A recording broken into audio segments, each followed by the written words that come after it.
अस्सलाम वालेकुम वरहमतुल्लाहि वबरकातुहू। उम्मीद है कि आप सभी मानो तंदुरुस्ती की बेहतरीन हालत में होंगे। आज हम एक ऐसे मौजू पर बात करेंगे जिसे नज़रअंदाज करते करते हम अपनी ही नस्ल को अंधेरे में धकेल चुके हैं। हम अक्सर कहते हैं कि औरत मज़लूम है, और ये सच भी है, मगर शायद हम भूल जाते हैं कि जब औरत को दबा दिया जाता है तो उसके साथ उसके बच्चे भी पिस जाते हैं। पाकिस्तानी माशरती इंतहा पसंदी ने औरत का जीना तो मुश्किल किया ही है, मगर इससे ज़्यादा उस नस्ल का दम घुट रहा है जो खामोश है, मासूम है और अभी बोलना भी नहीं सीख सकी। ये वीडियो उन बच्चों के नाम जो ज़बरदस्ती के कल्चर, सख्त मिजाज वालिदैन, झूठी इज्जत और लोग क्या कहेंगे जैसे जुमलों के नीचे दबे जा रहे हैं। इंतहा पसंदी सिर्फ मजहबी नहीं, रवैये में भी है। हम अक्सर इंतहा पसंदी का मतलब सिर्फ मजहबी शिद्दत पसंदी लेते हैं, लेकिन इस माशरे में इंतहा पसंदी सिर्फ अकीदे की नहीं, रवैये की भी है, फ़ैसलों की भी है, तरबियत की भी है। मिसाल के तौर पर माँ बाप का हर वक्त कहना बस जो हम कह रहे हैं वही सही है। बच्चा अगर राय दे तो आगे से जवाब मिलता है, बच्चों को बोलने की इजाज़त नहीं है। बच्चे तो ना समझ होते हैं। जज्बात का इजहार करे तो कहते हैं रो मत, लड़के रोते नहीं हैं। अपनी मर्ज़ी की फील्ड या शौक़ बताए तो कहा जाता है ये क्या फजूल ख्वाब देख रहे हो। ये बातें सिर्फ बातें नहीं, ये बच्चों की खुद एतमादी और शख्सियत का गला घोंटने वाले खंजर हैं। मर्द को मजबूत बनाने के चक्कर में बच्चे को बेहिस बनाया जा रहा है।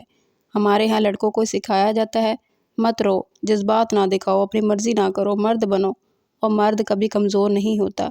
नतीजा ये निकलता है कि एक ऐसी नस्ल तैयार हो रही है जो हसास नहीं, सख्त है, जो हमदर्द नहीं, खाली है, जो जीते हैं सिर्फ दिखावे के लिए।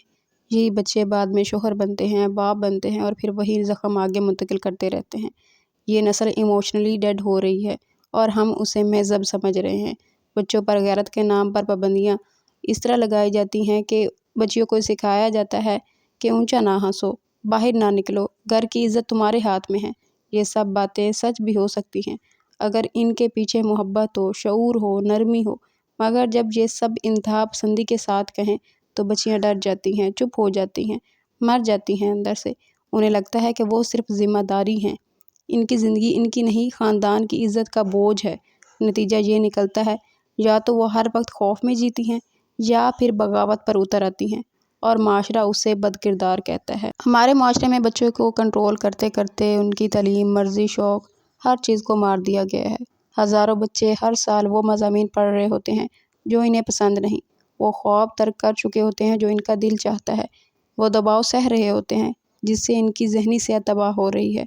और हम कहते हैं हमारे बच्चे तो महज़ब हैं, बात नहीं करते, बड़ों की इज़्ज़त करते हैं। हकीकत ये है कि वो डरते हैं, इज़्ज़त नहीं करते, वो चुप हैं, खुश नहीं, वो खामोश हैं, मुतमिन नहीं। क्या कभी आपने महसूस किया है कि इन सब के बीच में हम क्या खो रहे हैं? हम सिर्फ बच्चे नहीं खो रहे, हम एक हसास नस्ल, एक मेहरबान नस्ल, एक खुद एतमाद नस्ल खो रहे हैं। वो बच्चा जो शायर बन सकता था आज स्ट्रेस में है, वो लड़की जो लीडर बन सकती थी आज अपनी आवाज़ से शर्मिंदा है। हमने फर्माबरदारी के नाम पर उनका जहन, दिल और रूह मार दी है। आखिर हल क्या है इस चीज़ का? इस चीज़ का हल ये है कि बच्चों से दोस्ती करें, हुक्मरानी नहीं। उनकी सुने, सिर्फ सुनाए नहीं। उनके शौक़ को इज़्ज़त दें, सिर्फ नंबरों को ही नहीं मोहब्बत दें। नंबर से ज़्यादा उनकी काबिलियत को जांचें। सवाल पूछने पर उन्हें डांटे नहीं बल्कि सराहें। बच्चे हमारे मुसाफिर हैं, ना कि ग़ुलाम। वो एतमाद मांगते हैं, कैद नहीं। अल्लाह से दुआ है कि वो हमें एक महफूज मुआशरा बनाए।